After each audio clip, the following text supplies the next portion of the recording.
Good morning guys. After 1 year, second PMS na natin. So ang order natin ay 10,380 after 1 year. And punta tayong BYD Balintawak para magpa PMS. Try natin doon.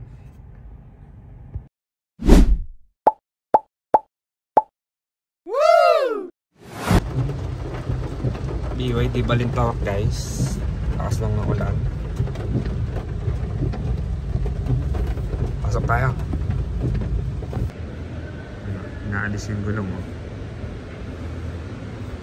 Ginagawa talaga lahat.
So, ito lahat ng ginawa nila para sa ating second PMS sa BYD Balintawak.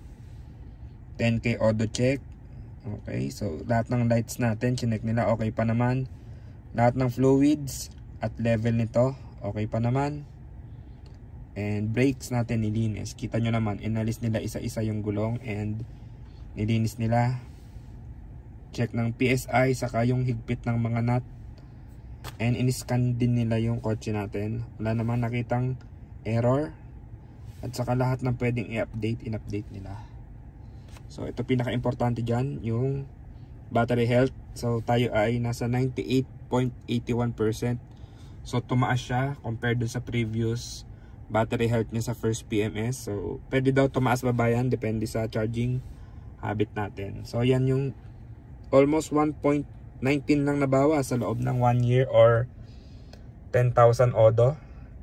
Not bad. And nagpa-add din tayo ng apps. Nag-add sila ng YouTube, Netflix, sa ibang apps. So pwede na mag-add dyan sa Play Store. And in terms of price, tayo ay naka 4,371. And sa pagkakaalala ko sa first PMS, tayo ay naka 2.5. Syempre mas mahal to dahil marami tayong pina-add. Bumili tayo ng AC filter, pinakabit ko yon. And of course may labor din yon. And yung baon nating windshield wiper, pina-install ko rin. Not sure kung in-add na nila yung labor dito. And itong brake cleaner naman, kita ko naman ginamit naman siya sa lahat ng gulong natin. And overall satisfied naman ako. Mura na yang 4,371 para sa mga ginawa. And ginawan nila under 2 hours. So shout out sa lahat ng mekaniko and staff ng BYD Balintawak. Pati kay Sir Rick. Salamat.